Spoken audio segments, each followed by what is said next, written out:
আসসালামু আলাইকুম শিক্ষার্থী বন্ধুরা, সবাইকে স্বাগত জানাচ্ছি হিসাব বিজ্ঞানের টাইপ ভিত্তিক বহু নির্বাচনী ক্লাসে। আমরা আজকের এই ক্লাসে আলোচনা করব আমাদের হিসাব বিজ্ঞান বইয়ের প্রথম অধ্যায় হিসাব বিজ্ঞানের পরিচিতি নামে যেই অধ্যায়টি রয়েছে সেই অধ্যায়ের টাইপ ফোরের বেশ কিছু বহু নির্বাচনী প্রশ্ন। আমরা টাইপ 4-এর নাম দিয়েছি হিসাব তথ্যের ব্যবহারকারী, অর্থাৎ এই টাইপ 4-এ আমরা যে 24 থেকে 36 নম্বর সিরিয়ালের যেই প্রশ্নগুলো আলোচনা করব, এই সবগুলো প্রশ্ন হবে হচ্ছে আমাদের হিসাব তথ্যের ব্যবহারকারীদেরকে নিয়ে। দেখো, আমরা কিছু কথা আলোচনা না করলেই না, আমাদের হিসাব তথ্যের ব্যবহারকারী তথ্যের ব্যবহারকারী আচ্ছা, হিসাব তথ্যের ব্যবহারকারী বা আমরা বলতে পারি যে হিসাব মানে আমাদের যে হিসাব যেই তথ্যগুলো আছে এই তথ্যগুলোর ইন্টারেস্টেড ইউজারের কথা বলতে পারি। দেখো, হিসাব তথ্যগুলো ব্যবহার করে কারা? যারা যারা আমার প্রতিষ্ঠানের হিসাব তথ্য জানতে চায় তারাই কিন্তু আমার প্রতিষ্ঠানের হিসাব তথ্যগুলো ব্যবহার করে। এখন এরা কারা, মানে কারা কারা জানতে চাইতে পারে? যেমন আমি যদি একটা একটা করে বলি, যেমন হচ্ছে আমার প্রতিষ্ঠানের যিনি মালিক থাকেন তিনি কিন্তু আমার প্রতিষ্ঠানের হিসাব তথ্য জানতে চান, তাই না? আমার প্রতিষ্ঠানের যিনি ম্যানেজার থাকে, যেটাকে আমরা বাংলায় বলি হচ্ছে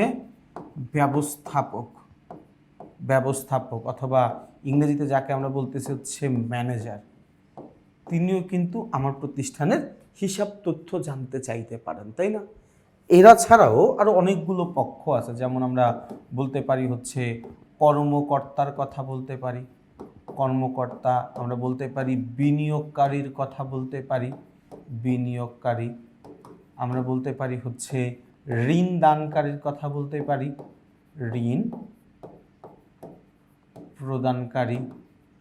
প্রদানকারীর কথা বলতে পারি, আমরা বলতে পারি সরকারের কথা বলতে পারি, আমরা বলতে পারি হচ্ছে আরও অনেকগুলো পক্ষ আছে, আমরা এদের কথা বলতে পারি। এরাও কিন্তু কি আমার প্রতিষ্ঠানের হিসাব তথ্য সম্পর্কে জানতে চায়।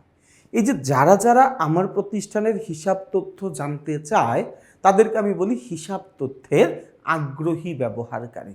এবং এই হিসাব তথ্যের আগ্রহী ব্যবহারকারীদেরকে আমরা আসলে দুইটা শ্রেণীতে ভাগ করে ফেলি। তার কারণ আমার প্রতিষ্ঠানের সকল তথ্য আমি তো সকলের জন্যই উন্মুক্ত করে রাখতে পারবো না, মানে তথ্যের গোপনীয়তা, একটা প্রাইভেসি বলতে তো একটা বিষয় থাকে, তাই না? তো আমি চাইলেই কিন্তু সকল তথ্য সবাইকে সরবরাহ করতে পারবো না। এই যে সকল তথ্য সবাইকে সরবরাহ করতে না পারার কারণে এই তথ্যের ব্যবহারকারীদেরকে আমরা দুইটা সেগমেন্ট করে ফেলি, দুইটা ভাগে ভাগ করে ফেলি। একটা পক্ষের নাম আমরা দেই হিসাব তথ্যের অভ্যন্তরীণ ব্যবহারকারী বা ইংরেজিতে বলি ইন্টারনাল ইউজার, আরেকটাকে আমরা বলি হিসাব তথ্যের বাহ্যিক ব্যবহারকারী অথবা এক্সটার্নাল ইউজার। আমার এই পুরো টপিকটায় টাইপ 4-এ আমাদের আসলে এই জিনিসটাকে আইডেন্টিফাই করতে হবে, কারা কারা আমার হিসাব তথ্যের অভ্যন্তরীণ ব্যবহারকারী, কারা কারা আমার হিসাব তথ্যের বাহ্যিক ব্যবহারকারী। একদম সহজ ভাষায় মনে রাখবো, যারা যারা আমার প্রতিষ্ঠানের আর্থিক সিদ্ধান্ত নেওয়ার ক্ষমতা রাখেন তাদেরকে আমি বলি হিসাব তথ্যের অভ্যন্তরীণ ব্যবহারকারী। আবার যারা যারা আমার প্রতিষ্ঠানের আর্থিক সিদ্ধান্ত নেওয়ার ক্ষমতা রাখেন না তাদেরকে আমি বলি বাহ্যিক ব্যবহারকারী। যেমন আমি বলতে পারি মালিক, ব্যবস্থাপক বা ম্যানেজার, মালিকের আরেকটা নাম হচ্ছে শেয়ার হোল্ডারকারী। এরা কিন্তু চাইলেই আমার প্রতিষ্ঠানের যেই ফাইন্যান্সিয়াল ডিসিশনগুলো আছে এই ডিসিশনগুলো কিন্তু তারা নিতে পারে। এই যে যারা যারা আমার প্রতিষ্ঠানের আর্থিক সিদ্ধান্ত নিতে পারে তারাই তো অভ্যন্তরীণ ব্যবহারকারী, তাই না? তাহলে আমি বলতে পারি মালিক এবং ব্যবস্থাপক এরা হচ্ছে কি আমার প্রতিষ্ঠানের হিসাব তথ্যের কেমন ব্যবহারকারী? আমার প্রতিষ্ঠানের হিসাব তথ্যের অভ্যন্তরীণ ব্যবহারকারী, তাই না? অভ্যন্তরীণ ব্যবহারকারী। আর যে সকল পক্ষ, যে সকল ব্যক্তি, যে সকল ওইটাকে কি বলে ব্যবহারকারীরা আমার প্রতিষ্ঠানের আর্থিক সিদ্ধান্ত নেওয়ার ক্ষমতা রাখেন না তাদেরকে আমি বলি বাহ্যিক ব্যবহারকারী। যেমন কোনো প্রতিষ্ঠানের কর্মকর্তা কর্মচারী তারা ওই প্রতিষ্ঠানের আর্থিক সিদ্ধান্ত নেওয়ার ক্ষমতা রাখেন না। যেহেতু তিনি আর্থিক সিদ্ধান্ত নেওয়ার ক্ষমতা রাখেন না, এজন্য তাকে আমরা বলবো হিসাব তথ্যের বাহ্যিক ব্যবহারকারী। আমার প্রতিষ্ঠানের বিনিয়োগকারী, তিনি আমার প্রতিষ্ঠানে টাকা পয়সা বিনিয়োগ করবে, বাট তিনি কিন্তু এই ডিসিশন নিবে না যে আমার টাকা আমি কোথায় খরচ করব। ঋণদানকারী, সরকার, আর অনেকগুলো পক্ষের কথা আমরা বলতে পারি যারা বিভিন্ন প্রয়োজনে আমার প্রতিষ্ঠানের হিসাব তথ্য জানতে চায়, কিন্তু তারা কখনোই আমার প্রতিষ্ঠানের আর্থিক সিদ্ধান্তগুলো গ্রহণ করতে পারে না। এই যে সকল ব্যক্তি, যে সকল পক্ষ, যে সকল ব্যবহারকারী আমার প্রতিষ্ঠানের আর্থিক সিদ্ধান্ত নেওয়ার ক্ষমতা রাখেন না, তাদেরকে আমরা বলি বাহ্যিক ব্যবহারকারী। তার মানে এরা সবাই হচ্ছে বাহ্যিক বা বহিস্থ ব্যবহারকারী। বাহ্যিক বা বহিস্থ ব্যবহারকারী। আমার কথাটা কি বুঝাইতে পারলাম? এই যে ছোট্ট একটু বেসিক আলোচনা করলাম না ভাইয়া, এইটুকুর উপর বেস করে আমরা সবগুলো এমসিকিউ সলভ করবো ইনশাআল্লাহ। আমরা সবার প্রথমে চলে যাব এমসিকিউ নাম্বার 24। বলা আছে হিসাব তথ্যের অভ্যন্তরীণ ব্যবহারকারী কে? ভাইয়া কি বলছিলাম? হিসাব তথ্যের অভ্যন্তরীণ ব্যবহারকারী হচ্ছে যারা আমার প্রতিষ্ঠানের আর্থিক সিদ্ধান্ত নেওয়ার ক্ষমতা রাখেন। কে সিদ্ধান্ত নেওয়ার ক্ষমতা রাখেন? ব্যবস্থাপক, যেটাকে আমরা ইংরেজিতে বলি হচ্ছে ম্যানেজার। এই ইংরেজিতে কি বলি? ম্যানেজার, তাই না? আচ্ছা, হিসাব তথ্যের ব্যবহারের ক্ষেত্রে কোনটির প্রকৃতি, কোনটি ভিন্ন প্রকৃতির? আচ্ছা, একটু যদি আমরা এখানে খেয়াল করে দেখি, দেখো ভাইয়া এখানে যারা যারা আছে এর মধ্যে কে হচ্ছে একটু ভিন্ন প্রকৃতির, তাই না? আচ্ছা, আমরা এখানে মালিকের কথা বলতে পারি। মালিক হচ্ছে আমার জন্য অভ্যন্তরীণ ব্যবহারকারী, বিনিয়োগকারী হচ্ছে অভ্যন্তরীণ ব্যবহারকারী, ব্যবস্থাপক হচ্ছে অভ্যন্তরীণ ব্যবহারকারী। বিনিয়োগকারীকে আমরা আসলে অভ্যন্তরীণ ব্যবহারকারী বলতে চাই না, বাট ক্ষেত্র বিশেষে বলা লাগতে পারে। কিছুক্ষণ আগে আমি কিন্তু তোমাকে বললাম বিনিয়োগকারী একটা বাহ্যিক ব্যবহারকারী। একই সাথে বিনিয়োগকারী কিন্তু অভ্যন্তরীণ ব্যবহারকারী হইতে পারে যদি ব্যাপারটা এমন হয় যে আমি তোমার ব্যবসায় টাকা বিনিয়োগ করব। আমি তোমাকে বললাম তোমার ব্যবসায় আমি 2 লাখ টাকা বিনিয়োগ করব, তুমি টাকাটা কোথায় কোথায় খরচ করবো আমাকে বলো। তুমি আমাকে কিছু ক্ষেত্র বা কিছু জায়গা দেখাইলা যে ভাইয়া আমি এই জায়গায় টাকাটা খরচ করতে চাই। তখন আমি বললাম যে না, এই জায়গাগুলোতে টাকা খরচ করলে আমি তোমাকে টাকা দিব না। আমি বলতেছি তুমি এই জায়গাগুলোতে টাকা খরচ করো, তাহলে আমি তোমাকে টাকা দিব। তার মানে আমি কিন্তু তখন বিনিয়োগকারী হওয়া সত্ত্বেও প্রতিষ্ঠানের আর্থিক সিদ্ধান্ত গ্রহণে ভূমিকা পালন করলাম। তার মানে তখন কিন্তু আমিও একটা অভ্যন্তরীণ ব্যবহারকারীতে পরিণত হইলাম। তার মানে বিনিয়োগকারীকে আমি আমার সুবিধার্থে মাঝে মাঝে অভ্যন্তরীণ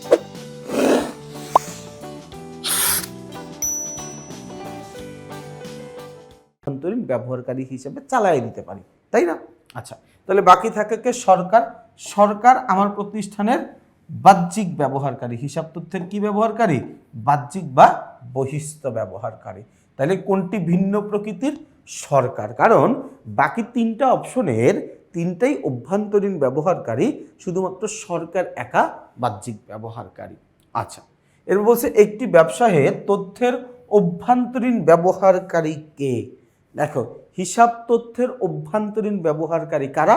যারা আমার প্রতিষ্ঠানের আর্থিক সিদ্ধান্ত গ্রহণ করে। আর্থিক সিদ্ধান্ত গ্রহণ করে কে? মালিক। মালিকের বদলে এখানে থাকতে পারত শেয়ার হোল্ডারকারী, শেয়ার হোল্ডারকারী থাকতে পারত, ব্যবস্থাপক, অথবা আমরা যেটাকে বলি হচ্ছে ম্যানেজার। এরাও কিন্তু কি হিসাব তথ্যের অভ্যন্তরীণ ব্যবহারকারী। তাহলে আমার উত্তর কি দাঁড়ায়? 1 ও 2, এরা 2টা পক্ষ হচ্ছে আমার প্রতিষ্ঠানের হিসাব তথ্যের অভ্যন্তরীণ ব্যবহারকারী। বোঝা গেছে কথাটা ভাইয়া? আচ্ছা, এরপরে আমরা চলে যাব 26-এর পরে প্রশ্ন নাম্বার 27। কি বলা আছে ভাইয়া 27 নম্বর প্রশ্নে? হিসাব বিজ্ঞানের বাহ্যিক ব্যবহারকারীকে। বাহ্যিক ব্যবহারকারী, দেখো মালিক এটা কিন্তু অভ্যন্তরীণ ব্যবহারকারী। মাত্রই আমি তোমাকে বললাম মালিকের আরেক নাম শেয়ার হোল্ডারকারী। অর্থাৎ কোম্পানি সংগঠনে যারা সাধারণ শেয়ার ক্রয় করেন তাদেরকে আমরা শেয়ার হোল্ডারকারী বলি, এবং ওই শেয়ার হোল্ডারকারীরাই কোম্পানির প্রকৃত মালিক। তো যেটাকে এক মালিকানা ব্যবসায় আমি মালিক বলে আখ্যায়িত করতেছি, কোম্পানি সংগঠনের ক্ষেত্রে সেটাকে আমি শেয়ার হোল্ডারকারী নামে আখ্যায়িত করতেছি। তার মানে এইখানে উত্তরটা কি, শেয়ার হোল্ডারকারীটাও আমার জন্য অভ্যন্তরীণ ব্যবহারকারী, তাই না? ব্যবস্থাপক বা ম্যানেজার এরাও কি আমার জন্য অভ্যন্তরীণ ব্যবহারকারী। তাহলে একমাত্র বাহ্যিক ব্যবহারকারীকে সরকার। সরকার আমার প্রতিষ্ঠানের হিসাব তথ্যের একটা বাহ্যিক ব্যবহারকারী। ওকে, এই পর্যন্ত আমরা বুঝে গেলাম। এর পরের প্রশ্নে আমরা যাই ভাইয়া, দেখি কি বলা আছে এর পরের প্রশ্নটায়। ওকে, এরপরে হচ্ছে আমাদের 28 নম্বর প্রশ্ন। 28 নম্বর প্রশ্নে কি বলেছে ভাইয়া? প্রশ্ন নাম্বার 28-এ বলা আছে হিসাব তথ্যের অভ্যন্তরীণ ব্যবহারকারীকে। হিসাব তথ্যের সরকার হিসাব তথ্যের একটা বাহ্যিক ব্যবহারকারী, ঋণদানকারী হিসাব তথ্যের একটা বাহ্যিক ব্যবহারকারী, পাওনাদার হিসাব তথ্যের একটা বাহ্যিক ব্যবহারকারী, শুধুমাত্র মালিক বা শেয়ার হোল্ডারকারী এ হচ্ছে হিসাব তথ্যের একটা অভ্যন্তরীণ ব্যবহারকারী। তাহলে 28 নম্বর প্রশ্নের উত্তর কি? 28 নম্বর প্রশ্নের উত্তর হচ্ছে ঘ, অভ্যন্তরীণ ব্যবহারকারী, তাই না? আচ্ছা, 29 নম্বর প্রশ্নে কি বলেছে? হিসাব তথ্যের বাহ্যিক ব্যবহারকারী হলো, আচ্ছা আমরা তো সবাই জানি ঋণ প্রদানকারী এটা একটা বাহ্যিক ব্যবহারকারী, ভোক্তা এইটাও একটা বাহ্যিক ব্যবহারকারী। সোজা কথা মনে রাখবো, যে সকল ব্যক্তি, যে সকল পক্ষ, যে সকল ব্যবহারকারী যারা আমার প্রতিষ্ঠানের আর্থিক সিদ্ধান্ত নেওয়ার ক্ষমতা রাখে না তাদেরকে আমি বলি বাহ্যিক ব্যবহারকারী। তাহলে এখানে দেখো ঋণ প্রদানকারী, ভোক্তা এরা কখনোই আর্থিক সিদ্ধান্ত নিতে পারে না। বিনিয়োগকারী মাঝে মাঝে নিতে পারে, বাট এই জায়গাতে আসলে এমন কোনো কিছু বোঝায় না যে বিনিয়োগকারী সিদ্ধান্ত নিচ্ছেন। তার মানে বিনিয়োগকারীও আমার বাহ্যিক ব্যবহারকারী। তাহলে উত্তর হচ্ছে 1, 2, 3 অর্থাৎ ঘ নাম্বারটা উত্তর। ভাইয়া একটু বলি, বিনিয়োগকারীতে তোমাদের অনেকের কনফিউশন হইতে পারে, এই ব্যাপারটা আমি একটু তোমাদেরকে পরিষ্কার করি। যখন তুমি দেখবা যে বিনিয়োগকারীকে অভ্যন্তরীণ ব্যবহারকারী হিসেবে না নিলে তোমার আসলে উত্তর মেলার কোনো সুযোগ নাই, তখনই তুমি শুধুমাত্র বিনিয়োগকারীকে অভ্যন্তরীণ ব্যবহারকারী হিসাবে বিবেচনা করবা, আদারওয়াইজ এটাকে বাহ্যিক ব্যবহারকারী হিসাবে বিবেচনা করবা। তার কারণ বিনিয়োগকারী সামটাইমস ও এক্সটার্নাল ইউজার, সামটাইম ও কি ইন্টারনাল ইউজার। আচ্ছা, এরপর আমরা চলে যাব, এরপর আমাদের প্রশ্ন নাম্বার কত আছে? 29-এর পরে। আচ্ছা, 29-এর পরে আমাদের 30 নম্বর প্রশ্নে বলা আছে হিসাব তথ্যের অভ্যন্তরীণ ব্যবহারকারীকে। অভ্যন্তরীণ ব্যবহারকারীকে যিনি হিসাব মানে যিনি আর্থিক সিদ্ধান্ত নেওয়ার ক্ষমতা রাখেন তিনি, তাই না? তাহলে আমরা এই যে দেখো ব্যবস্থাপক, ওই কিন্তু কি করতে পারে? আর্থিক সিদ্ধান্ত নিতে পারে।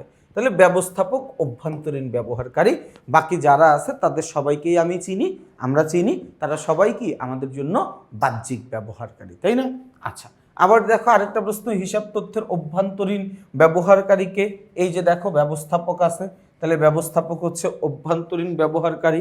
32 নম্বর প্রশ্নে ব্যবসা প্রতিষ্ঠানের হিসাব তথ্যের বাহ্যিক ব্যবহারকারীকে। খেয়াল করে দেখো হিসাব তথ্যের কি বলছে ভাইয়া? হিসাব তথ্যের বাহ্যিক ব্যবহারকারীকে এটা জানতে চাইছে। বাহ্যিক ব্যবহারকারী, অভ্যন্তরীণ না। বাহ্যিক ব্যবহারকারী কারা? যারা হিসাব তথ্য জানে বাট আর্থিক সিদ্ধান্ত নেওয়ার ক্ষমতা রাখে না, যারা আসলে সকল তথ্য জানে না বা জানলেও তারা আর্থিক সিদ্ধান্ত গ্রহণ করতে পারে না। যেমন কর্মকর্তা কর্মচারী, তারা আসলে সকল তথ্য জানে না, যে কারণে তারা আর্থিক সিদ্ধান্ত গ্রহণ করার সুযোগ তাদের হাতে নাই। হিসাব নিরীক্ষক, তিনি হয়তোবা তার কাজের খাতিরে অনেক গোপনীয় তথ্য তার কাছে থাকতে পারে, বাট ওই তথ্যগুলো তার কাছে থাকা পর্যন্তই সীমাবদ্ধ, তার আসলে সিদ্ধান্ত গ্রহণের কোনো ক্ষমতা থাকে না। তাহলে উত্তরটা কি? উত্তরটা হচ্ছে 1 ও 3। 1 ও 3 কই আছে? খ নাম্বারে। তাহলে আমাদের 32 নাম্বার প্রশ্নের উত্তর হচ্ছে খ। চলে যাব আমরা প্রশ্ন নাম্বার 33। 33 নাম্বার প্রশ্নে কি বলা আছে দেখি। ওকে, প্রশ্ন নাম্বার 33। 33 নম্বর প্রশ্নে বলা আছে হিসাব তথ্যের বাহ্যিক ব্যবহারকারীকে। ভাইয়া খেয়াল করো, হিসাব তথ্যের বাহ্যিক ব্যবহারকারীকে আমি চোখ বন্ধ করে এখানে বলে ফেলতে পারি পাওনাদার, তাই না? আচ্ছা, পাওনাদার ও হচ্ছে কি হিসাব তথ্যের বাহ্যিক ব্যবহারকারী। আমরা সবাই জানি মালিক হিসাব তথ্যের একটা অভ্যন্তরীণ ব্যবহারকারী, ব্যবস্থাপক ও হিসাব তথ্যের একটা অভ্যন্তরীণ ব্যবহারকারী। আমাদের একটা জায়গায় কনফিউশন মনে হয়, সমন্বয়কারীটা আসলে কি? দেখো সমন্বয়কারী এই টার্মটা আমাদের জন্য নতুন, বাট এটাকে আমরা অভ্যন্তরীণ হিসাবে ধরতে পারি। সমন্বয়কারী মানে হচ্ছে যে আসলে এই জিনিসটাকে কোঅর্ডিনেট করে বা সমন্বয় করে, তাই না? আচ্ছা, 34 নম্বর প্রশ্নে আমরা আসি। বলা আছে হিসাব তথ্যের বাহ্যিক ব্যবহারকারী। আচ্ছা, এখানে হিসাব তথ্যের বাহ্যিক ব্যবহারকারীকে, বাহ্যিক ব্যবহারকারী হচ্ছে ঋণ প্রদানকারী। তার কারণ মালিক অভ্যন্তরীণ ব্যবহারকারী, মালিক ও ব্যবস্থাপক অভ্যন্তরীণ ব্যবহারকারী, শেয়ার হোল্ডার তিনিও কি আমার জন্য অভ্যন্তরীণ ব্যবহারকারী। তাহলে উত্তরটা কি? উত্তরটা হচ্ছে ঘ, ঋণ প্রদানকারী। আচ্ছা, 35 নম্বর প্রশ্নে আমরা দেখব। বলা আছে হিসাব তথ্যের অভ্যন্তরীণ ব্যবহারকারীকে। অভ্যন্তরীণ ব্যবহারকারী হচ্ছে মালিক, ব্যবস্থাপক, শেয়ার হোল্ডারকারী, ম্যানেজার, সমন্বয়ক। এরা হচ্ছে সবাই কি আমার জন্য অভ্যন্তরীণ ব্যবহারকারী। এরা ছাড়া বাকি যারাই থাকুক সবাই কি বাহ্যিক ব্যবহারকারী। তার কারণ তারা আমার প্রতিষ্ঠানের ফাইন্যান্সিয়াল ডিসিশন নেওয়ার অথরিটি রাখে না, তাই না? তাহলে আমাদের 35-এর উত্তর কি বলতে পারি? 35-এর উত্তর হচ্ছে আমাদের জন্য গ। চলে যাব আমরা প্রশ্ন নাম্বার 36। খুব সম্ভবত এটা হচ্ছে এই টাইপের শেষ প্রশ্ন। হ্যাঁ, 36 নম্বর প্রশ্নে কি বলা আছে? একটি ব্যবসায়ে হিসাব তথ্যের বাহ্যিক ব্যবহারকারী। আচ্ছা, হিসাব তথ্যের বাহ্যিক ব্যবহারকারী কারা? যারা যারা অভ্যন্তরীণ ব্যবহারকারী না তারাই তো বাহ্যিক ব্যবহারকারী। আর অভ্যন্তরীণ ব্যবহারকারী কারা? আমরা চিনি মালিক, শেয়ার হোল্ডারকারী, ম্যানেজার, ব্যবস্থাপক, সমন্বয়কারী। এরা সবাই হচ্ছে অভ্যন্তরীণ ব্যবহারকারী। তাহলে এরা ছাড়া বাকি যারা আছে সবাই বাহ্যিক ব্যবহারকারী। তাহলে এরা ছাড়া বাকি কে আছে? ঋণ প্রদানকারী আছে, সরকার আছে, পাওনাদার আছে। তাহলে এরা সবাই আমার জন্য বাহ্যিক ব্যবহারকারী। তাহলে আমাদের 36-এর উত্তর হচ্ছে ঘ। কথাটা কি বোঝা গেছে ভাইয়া? তাহলে দেখো আমরা কিন্তু টাইপ 4-এ বেশ কয়েকটা এমসিকিউ আলোচনা করলাম, খুবই গুরুত্বপূর্ণ এমসিকিউ। এগুলো আমাদের বোর্ড পরীক্ষায় আসার সম্ভাবনা সবচাইতে বেশি। ইনশাল্লাহ আমরা আগামী ক্লাসে টাইপ 5-এর এমসিকিউগুলো নিয়ে আলোচনা করব। সেই পর্যন্ত সবাই ভালো থাকবা, সুস্থ থাকবা, আমার জন্য বেশি করে দোয়া করবা। আসসালামু আলাইকুম।